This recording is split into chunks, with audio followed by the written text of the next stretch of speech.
and all that is within me, bless His holy name. Unang-una, of course, ano nga po ba yung pinagsasabi nating bless the Lord? Pag sinabi po nating bless the Lord, di ba, i-bless, usually pag ginamit natin yung context ng bless sa culture natin, ikaw, meron kang bagay, tapos binibigay mo sa isang tao. Tama po ba? Diba? Ayun yung blessing. But in this case, of course, iba po ang meaning nito because we cannot give something to God na wala siya. Okay? So, ang ibig sabihin po ng bless dito is, of course, worship, to praise, or adore God. Okay po? Ayan, so malino po ba tayo doon sa bless? No? Bless the Lord, oh my soul. Sige po, next po natin. Isa-isahin natin, no? Ang maganda ako kasi dito, magandang himayin natin yung bawat salita para mas maintindihan natin yung konteksto ng ating mga binabasa. Yan, next! Oh my soul! Oh my soul! No? This indicates self-talk. Sino po nakipag-usap sa sarili niya? Hindi kinapag-usap sa sarili niya. Kasi lagi sinasabi, pag nakipag-usap sa sarili mo, baliw ka. Kaya magpapaniwala doon. No? Sino po nakipag-usap sa sarili niya? Hindi kinapag-usap sa sarili niyo? Hindi. Ano ba gagawin ko? Ayun pa lang eh. Kausap mo na yung sarili mo eh. Diba? So, sino po nakipag-usap sa sarili? Ay, ayaw niyo pa rin. Bala kayo. Sige, may pag-usap kayo sa hangin. O yun, ano ba gagawin ng hangin? Ayan, ganun ba? Okay. Sige, no? Indicates talking with self. Do not underestimate, no? Yung self-talk. It is sometimes kapag walang nag-i-encourage sa'yo, ikaw mag-i-encourage sa sarili mo sa salita ng Panginoon. Pag minsan hindi mo alam yung nangyayari sa'yo, ikaw makikipag-usap sa sarili mo. Okay? Do not underestimate. No? Wag kayong maniwala sa stigma na kapag nakipag-usap sa sarili mo. That is very literal naman. No? Ayan.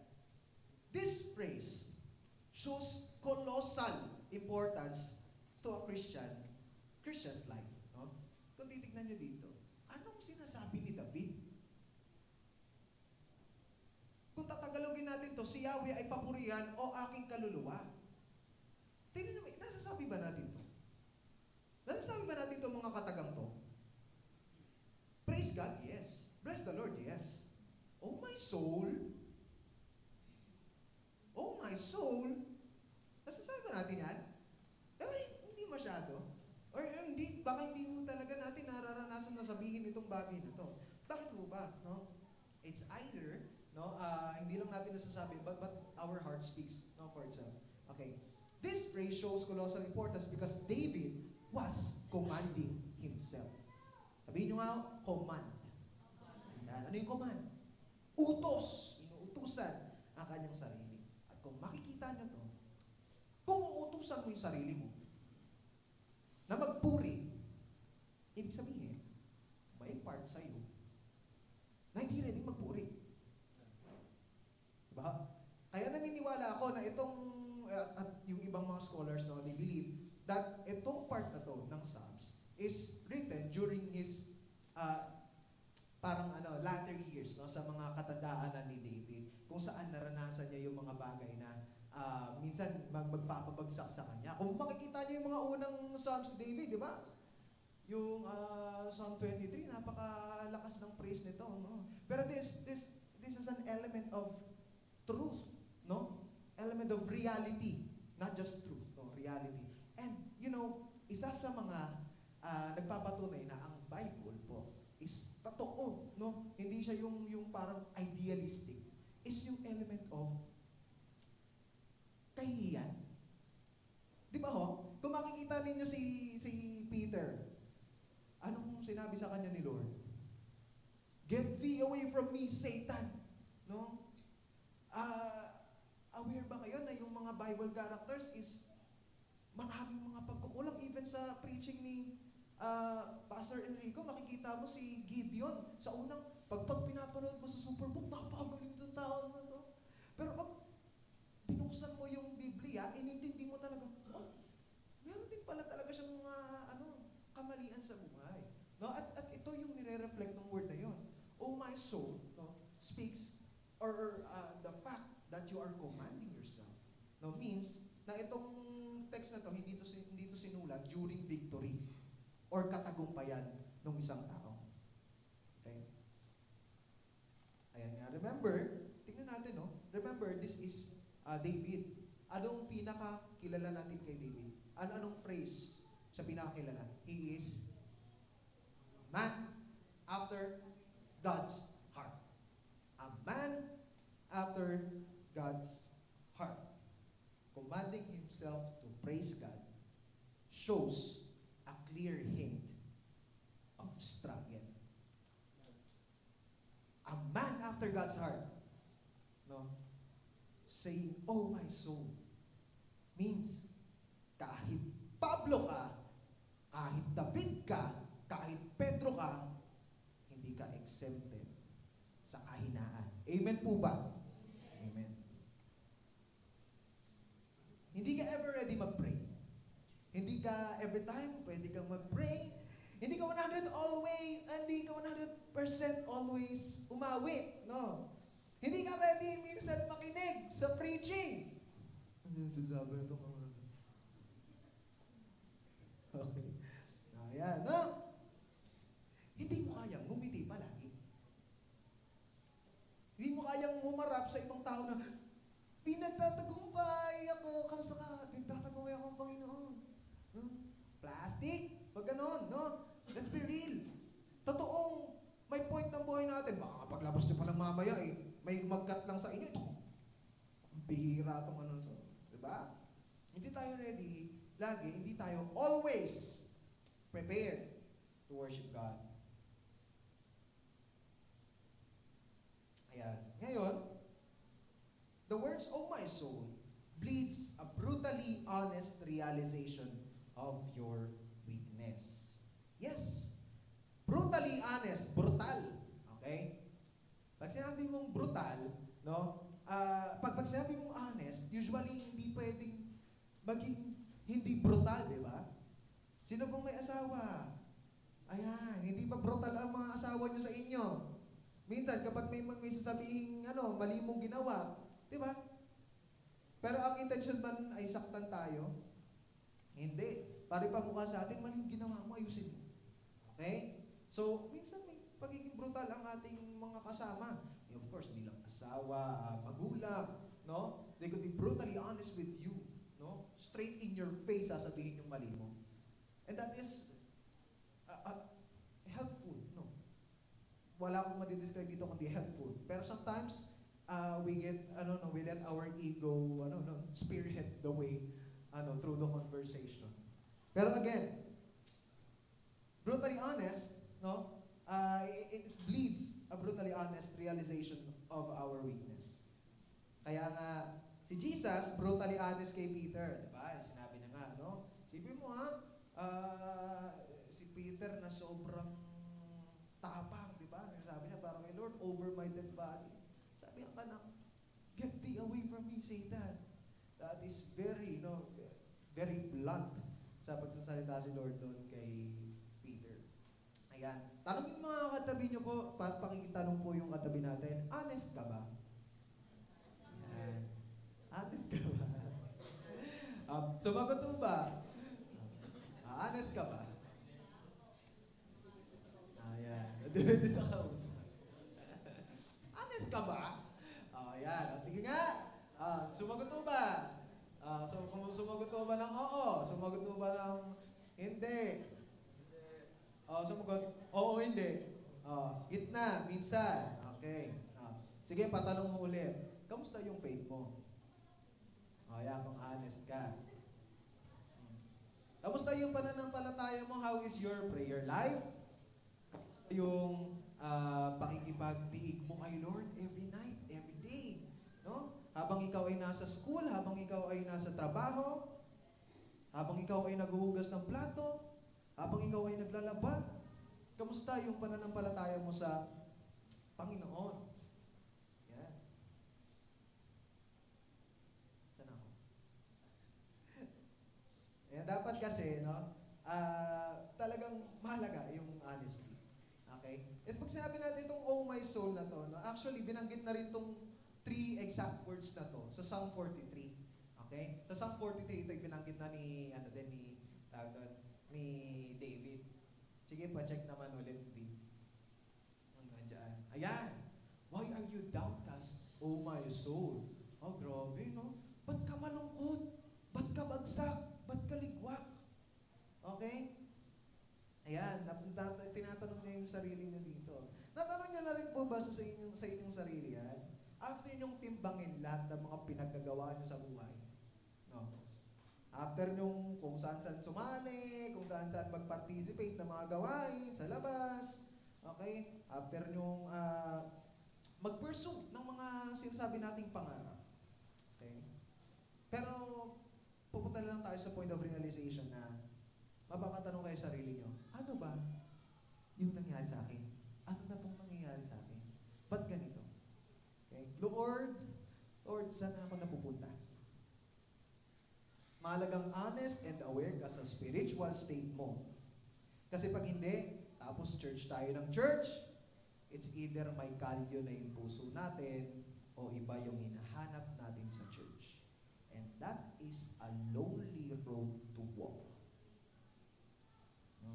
Dapat meron tayong brutally honest reflection of ourselves. Now, tingnan natin dito. David knew his flesh is utterly weak and his face is ashamed. But despite his evident vulnerability, lalaban si David. Andito na yung katotohanan. Mahina ako. Sino yung mahinang nilalang dito? Mahinang nilalang mo tayo lang, ha? No? Kung titignan niyo yung kalakasan, tapos sasabihin niyo malakas kayo, that is by the standards of man. No? But inside the standard of God, we are, actually, hindi tayo weak. We're dead. We're dead. Alam ni David yun. Alam ni David yun. But despite all of that, ano sinabi niya? No? Laban! Tayo! Galaw-galaw! Gising! Hindi nahahayaan yung sarili na bumagsak. Ano sinasabi sa Bible? A righteous man falls 7 times. At tatayo siya 7 times.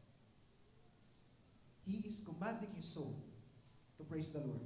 Kahit na mahirap, kahit na pagod ang puso, kahit nanghihina, may resolve si David. He has concluded in his life na lagi siyang magpupuri sa Diyos. Next po. Himay-himay ulit natin. Ito na, bless the Lord, O my soul. And God, all that is within me. No? Sorry, sinisigawan ko kayo. No, so sorry. Gusto ko lang maintindihan, ma-emphasize yung meaning ng bawat word na nandito. Kung ito'y lagi lang nating dinadaanan at alam ko nakanta na natin to, tignan natin maigi kung ano yung iwaga ng salita ng Panginoon sa ating buhay. All that is within me. This is a call to authentic worship. This is a call to authentic worship. Ibig sabihin, yung kaibuturan ng pagkatao mo, ilapit mo sa Diyos. Sa prayer, gaano kadalas na dadivert yung isip natin? Kapag ba kayo'y nagpe-pray, bigla niyang may isip, gagawin ko nga pala itong lesson plan ko. Lord, salamat. Lord, pag-pray ko si Christian. Ay, nga pala, maglalaro kami ni Christian mamaya. Di ba? May magal tayo. Pag-pray tayo. Nadalas. Sali-saliway. Ay, wow, nagpe-pray ako. Lord, sorry. Lord, thank you sa food. Ano ba iluluto ko mamaya? Ikot talaga, ang kulit, no? Paano siguro kung nakikita natin si Lord face to face, no? Kinon niya na. Ayan. Oh. Sa praise and worship, gaano kadalas tayo kumakanta pero hindi naman sumasamba? Sabi nga, no? Talaga gumagana. Better is a man out fishing, thinking about God, than a guy in church, thinking about fishing. Mas mabuting isang tao na nasa labas ng church, pero lubos yung pagmamahal kay Lord at iniisip yung Panginoon sa bawat ginagawa niya. Hindi ko sinasabi huwag tayo mag-church, ha? Ang sinasabi ko dito, mas maigi yung tao, no? Na nasa labas ng simbahan, pero tuwang-tuwa at nagpapasalamat sa Panginoon sa kanyang ginagawa. Lord, salamat dahil meron ako. Lord, ang galing nung isda, no? Binigyan mo ng paligpit, no? Tapos sinasabi ng iba, walang gumawa sa mga bagay na to. Di ba? Yung mga ganong realizations, no? It makes someone na wala sa church better than a person na nandito nga, nakaupo, pero kung anong iniisip. Ito yung katotohanan. No? We often praise and thank God half-heartedly or even less. David called for everything within him. Gising! No? Hindi ba kayo nainis ng gano'n minsan sa sarili niyo? Hindi ba kayo nainis minsan? Lord, ang tanga ko. Saan ako, Lord? Diba? Lord, ang layo ko na sa'yo. Bakit? Hindi ba umiiyak yung puso natin? Sa kahinaan na meron tayo? We know na mabuti ang Diyos. And sometimes, we take that for granted. We take everything for granted. Lahat ng blessings ni Lord. And inahayaan lang natin na maging complacent tayo. Hindi ko kayo sinisermonan. Hindi lang kayo. Sarili ko. Lagi kong sinisermonan. Kailangan talaga natin maging aware. Should be aware. Maging honest ka. Lord, ano nga ba ako sa'yo ngayon?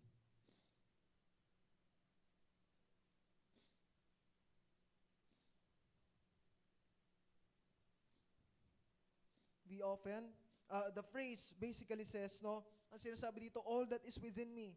Let all my thoughts and affections be engaged, united, and raised to the highest pitch in and for His work, because God is worthy of my whole life.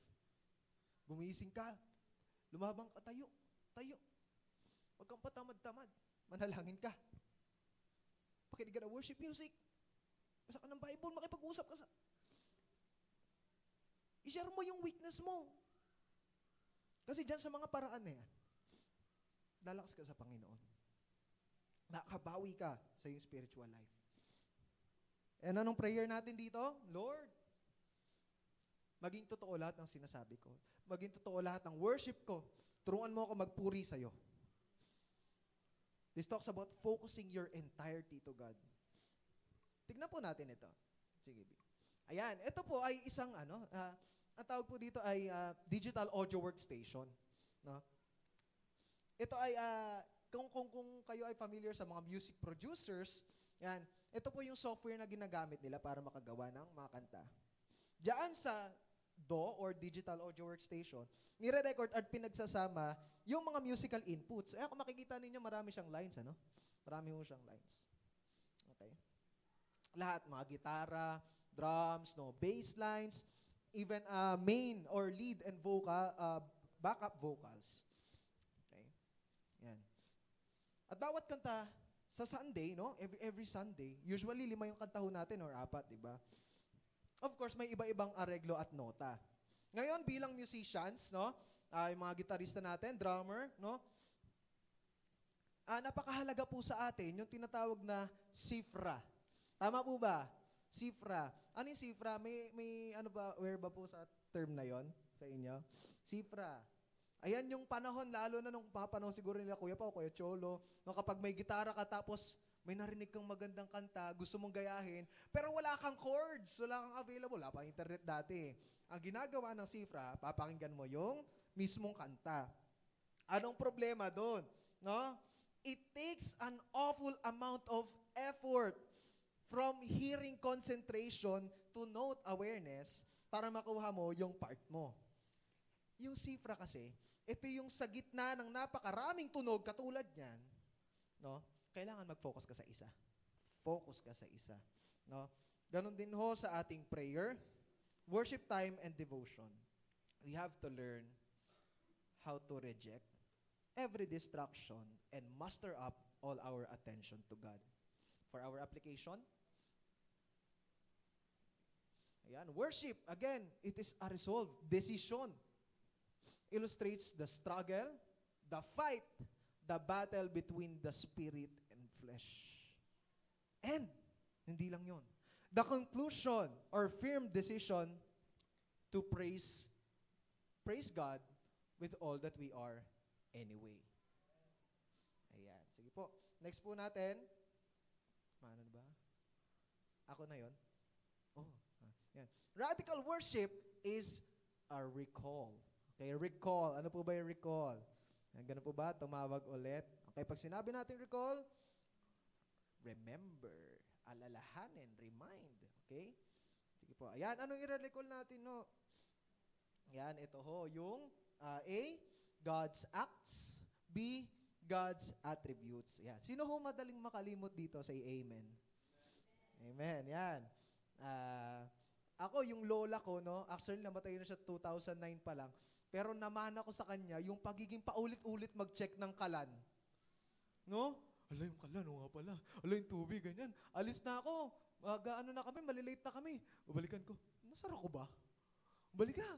No? Tapos maalala mo, nasara mo na nga pala. Okay? Yan, di ba? Ano po ba kayo? Nakarelate po ba kayo? Yan. O kapag bibili kayo, bawa nung bata pa kayo, pag pabilihin kayo, yan, toyo, sibuyas, asin, kangkong. Toyo, sibuyas, asin, kangkong. Toyo, sibuyas, asin, kangkong. Tapos maya-maya, pag napunta na doon sa mismong ano, nabulit. No? Di ba? May ganun tayong mga ano eh. Actually, ang tawag doon, nawala yung memory mo after mong dumaan sa isang, ano no, sa another location. Ang tawag doon is doorway effect.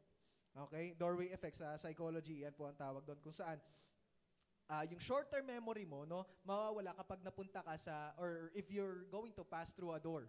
Okay? Or ibang location na pupuntahan mo. Okay, so, ayan. Katulad ng doorway effect, natural tayong nakakalimot sa identity natin kay Lord, lalo na pag nasa ibang lugar na tayo. Amen o ba? Ayan. So, share ko lang yung ano, no? Ito ay, ano, no, isa sa mga tawag doon, revival na nangyari sa buhay ko. Nung EGR, ayan, nakwento ko na to sa youth eh. Dito ko nakita lahat ng pagiging makakalimutin ko sa buhay. Lalo na sa Panginoon. No? Merong part kung saan si Pastor Enrico ay nag-topic tungkol sa worship. No? Tapos syempre, nag-talk, and then after that, ang application namin, tatayo kami, makikinig kami ng kanta. Okay, makikinig kami ng kanta. So, tayo kami lahat, makikinig ka ng kanta. Let us experience worshiping God, sabi ni Pastor Enrico. Ako pikit naman. Siyempre, itatry mong, ano, diba? I-connect yung sarili mo kay Lord. Lord, tulungan mo ako na maranasan ka through this song. Mapalahan ako. And believe me, after all, parang ano, patapos na yung kanta. Wala pa rin ako nararamdaman. Wala akong nginig, yung gano'n, di ba? Yung tulo ng luha. Walang gano'n. Minsan gano'n eh. Actually, ang emotion, that is God-given, no? Pero sometimes, hinahayaan natin minsan yung emotion na mag-drive, no, ng buong sitwasyon natin, and that is, very wrong, okay? Pero anyway, yun yung hiningi ko kay Lord. Lord, ganyan, Lord, maramdaman ko, yung magka-chills man ako, ganyan. Pero hindi nangyari. Wala. Tapos na yung kanta. Sabi ko, sige, sa bahay ko na lang gagawin. Mag-worship na lang ito kay Lord, no? Pero hindi ko alam, meron pa palang isang kanta. Akala ko, isang kanta lang yung, nadagdagan pa lang isang kanta. And actually, after that, no, hindi ko sasabihin supernatural experience to, but I have felt an embrace sa likod. Doon na, EGR, I have felt an embrace. Parang may yumayakap sa akin sa likod. Ganyan. Parang tatay na. Ganyan. And after that, believe me, lahat ng katangahan ko lumabas sa utak ko. Lahat ng mga bagay na pinagagawa ko, lahat na even achievements ko. Pero wala si Lord. Lumabas. And after that, iyak ako ng iyak. And I can still remember the words sinabi ni Pastor Enrico sa akin. And of course, no, it gives you courage na bumangon. Bangon, balikan mo. Balikan mo yung mga ginawa ni Lord sa iyo. No? Kasi hindi naman araw-araw.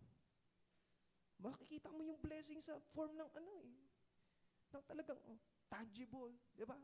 You have to recall.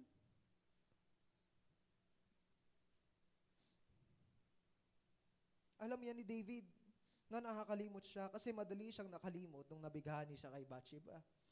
Madali din siya nakalimot nung pinapatay niya si Uriah. No? Kaya anong gagawin? Magbalik tanaw. No, again, God's acts and God's attributes. Tingnan natin. Verse 3. Sige po. And, ay, nga pala. Nasa akin na nga pala. Sorry. Makakalimutin talaga, no? Yan, God's acts. Okay. Number 3, who forgives your iniquity, who heals your diseases. Ano yung act ni Lord dito? Forgiveness and heals. Forgiveness and heals? Forgiveness and healing. Ayan. Anong nauna? Anong nauna? Forgiveness. Hindi ba healing? Hindi ba blessing na kotse, bahay, pera? Hindi. Forgiveness. No? Ano ba ang pinaka kailangan mong blessing sa buhay? That is forgiveness from the Lord. No? Paano natin mapapatunayan 'yan? Naalala niyo yung may sakit na binaba nila sa bubong dun sa New Testament? Anong sinabi ni Lord doon? Gumaling ka na. No. Ano sinabi ni Lord? Pinatawad ka na. No? Kasi mismo si Lord, syempre, alam niya kung ano yung mas mahalaga at mas kailangan mo. So, nauna po ang forgiveness. And of course, may healing. No? May it be physical na makakasumpong tayo if He wills. No? And of course, spiritual, emotional, sa iba't ibang aspects ng buhay natin. Okay? At tignan nyo po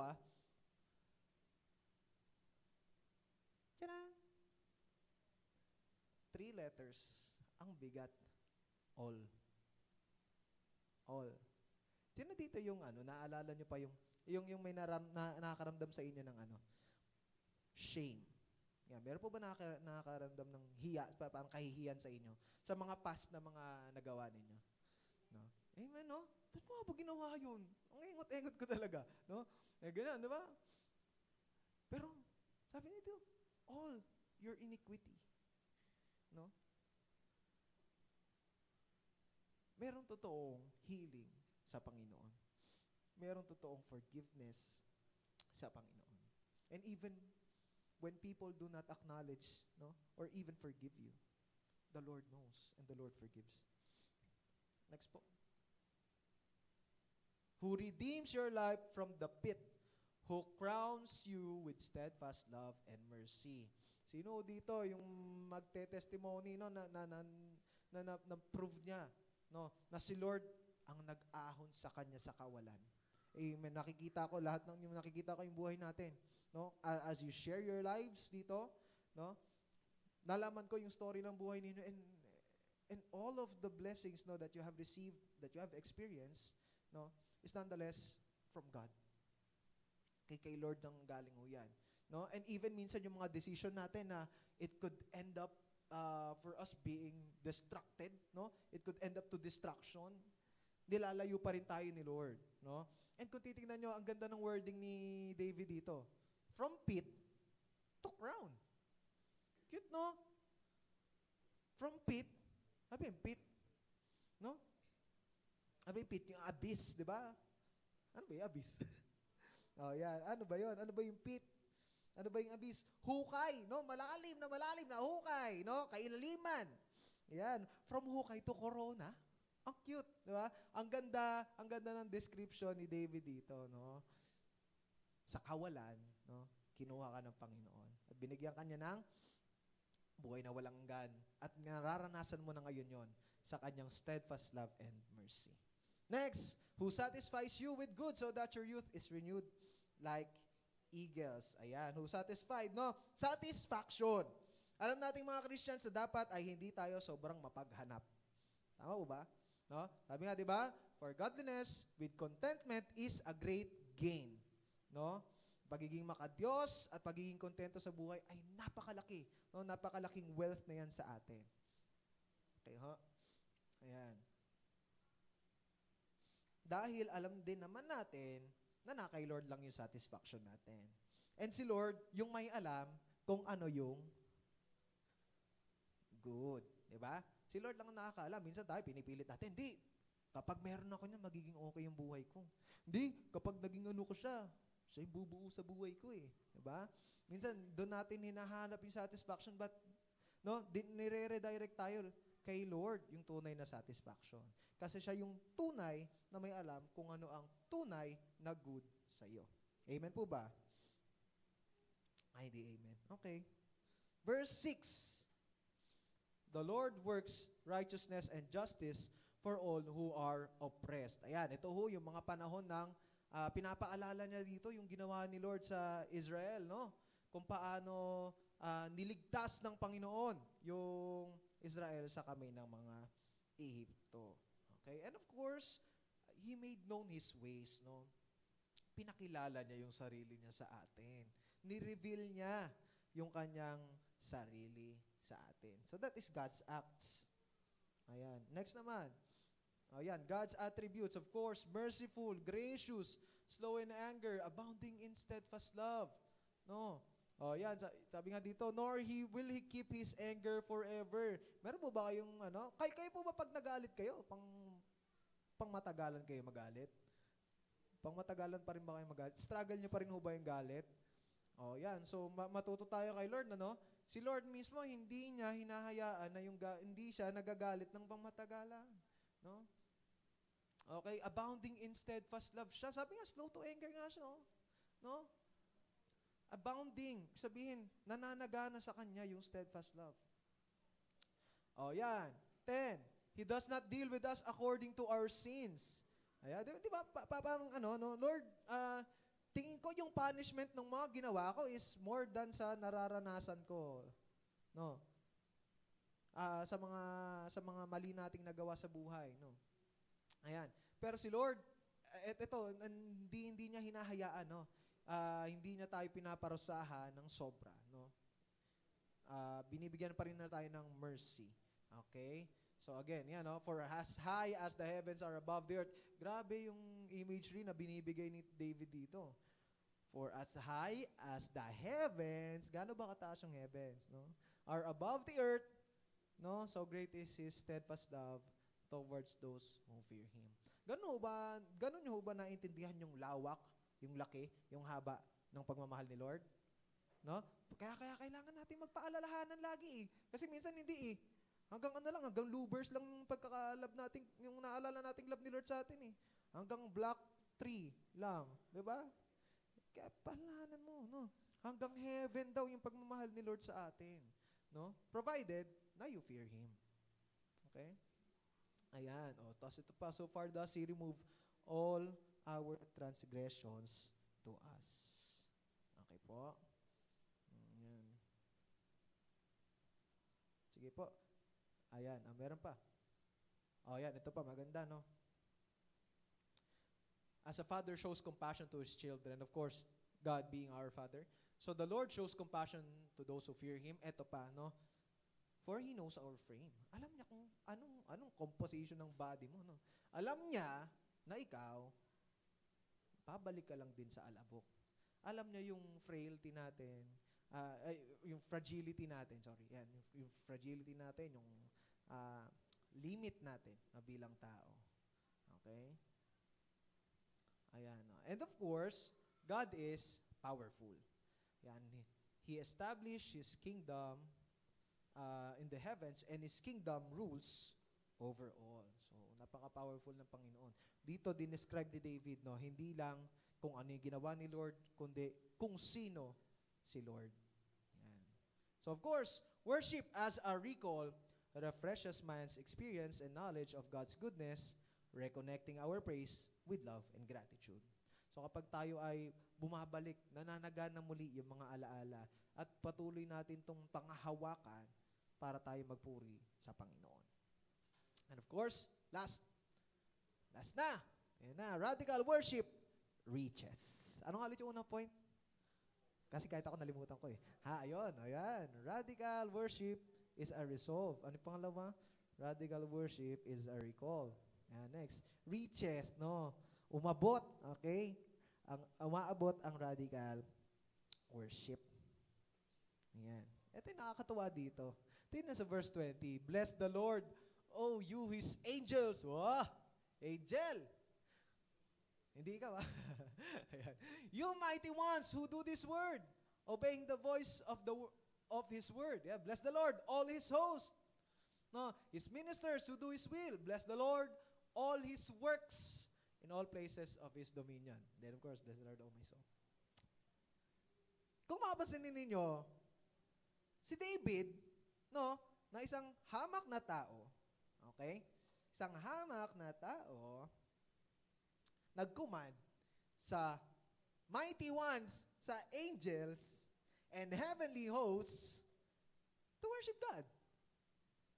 Isang hamak na tao, isang makasalanan na tao, he commanded angels to worship God.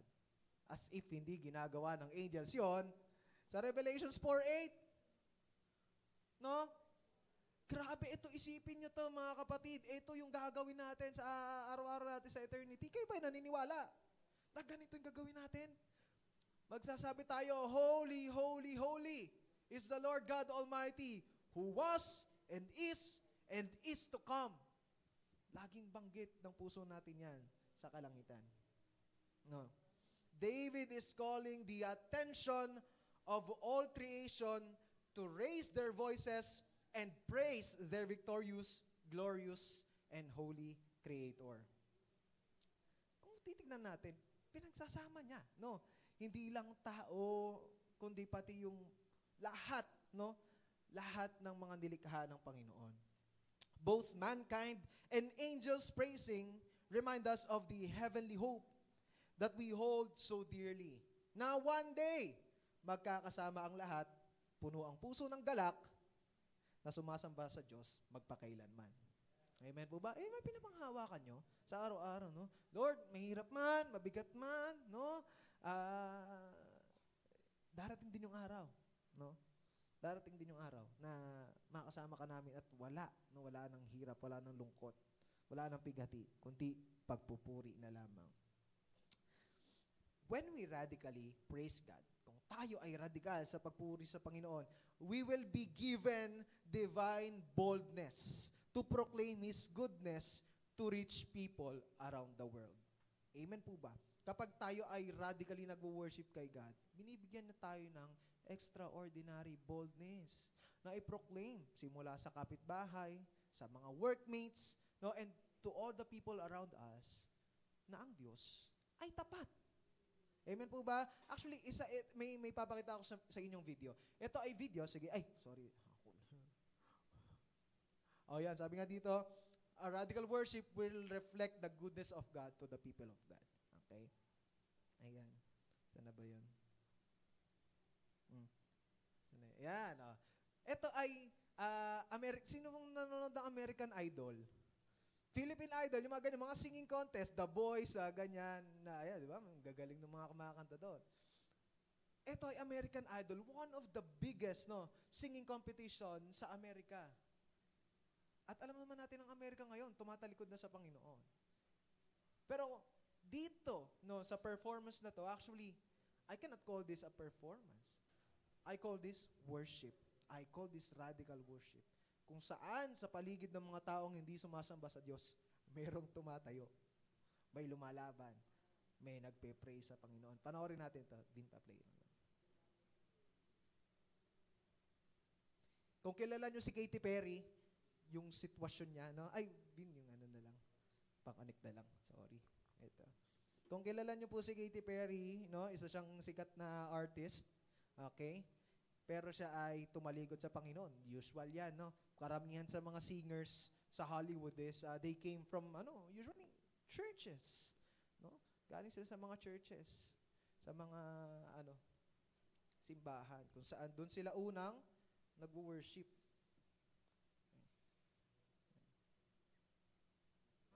Yan.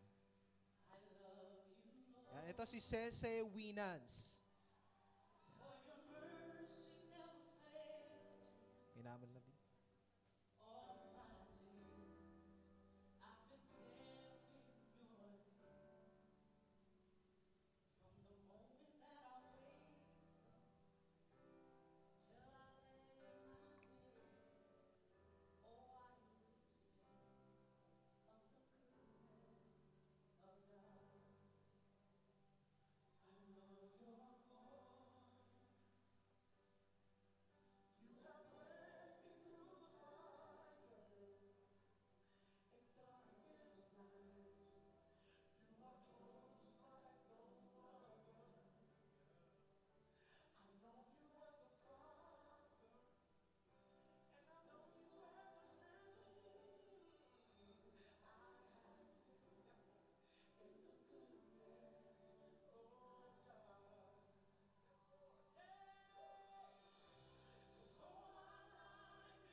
So, kung makikita natin dito, no?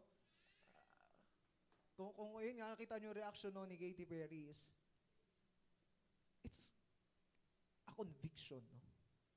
Asa ka na? Yung ginawa nila dito is nothing short of courageous. No? Sa lugar na nakalibot sa Diyos, may tatayo. Sa lugar na wala na umaalala sa Diyos, may remnant na lalaban. Sana maging ganun tayo.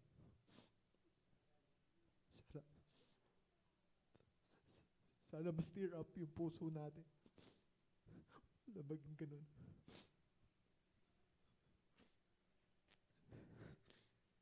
Sana mabuhay yung dugo natin na lumaban, na i-proclaim. Kasi maraming may kailangan eh.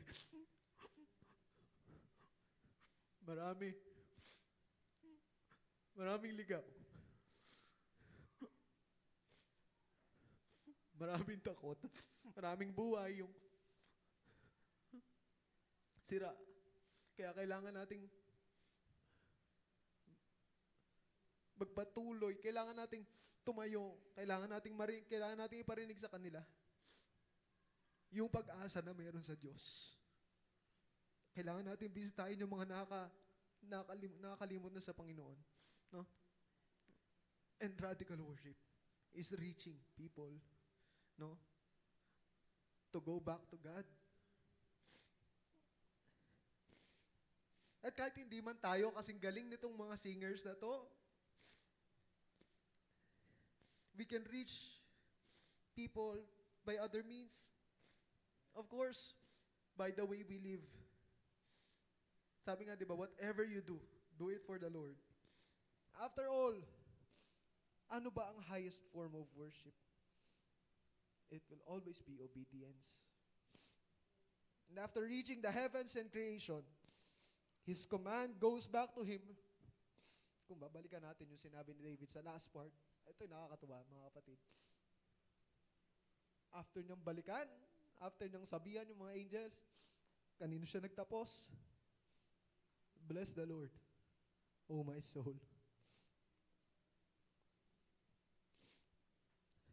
Radical worship finishes strong.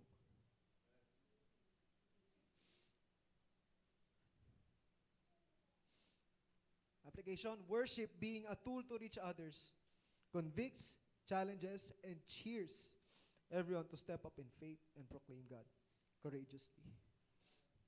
And as for our conclusion, mga kapatid, radical worship is giving all your being, praising God for all that He is, radiating through all creation. Radical worship finds 10,000 reasons to praise God. Tayo po ay tumayo sa pag-awit ng ating response song. Let us sing 10,000 reasons. Mga kapatid, you may not find any courage right now, but let the message of the song fill your heart.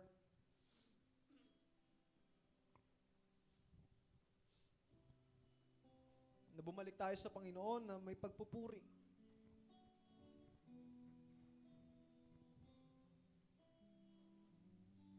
Let us sing with all that we are.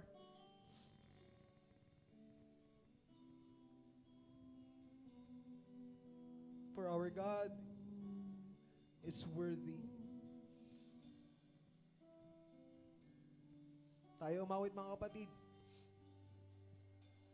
Bless the Lord, oh my soul, oh my soul, worship His holy name.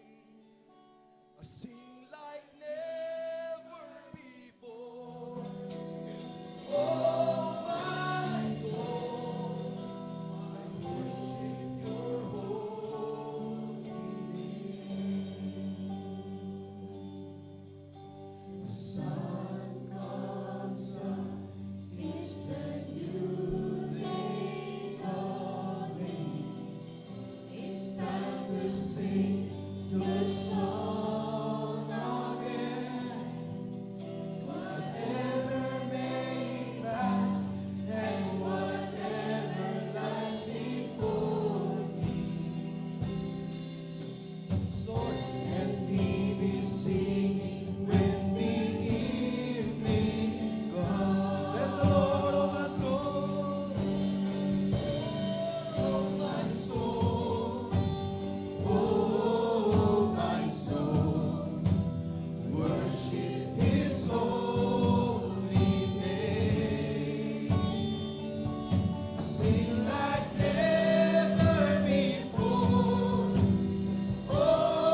our magnificent God. We praise you, Lord, sa araw na ito na napaalalahanan mo kami, Panginoon, ng kabutihan mo, Panginoon. Lord, our worship will always be focused on you.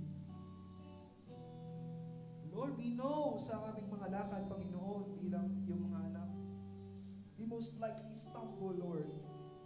Lord, thank you, Lord, for picking us up, Lord, sa araw-araw, sa mga panahon na kami laging nadadapa, Lord. It is you who gets us back in our knees.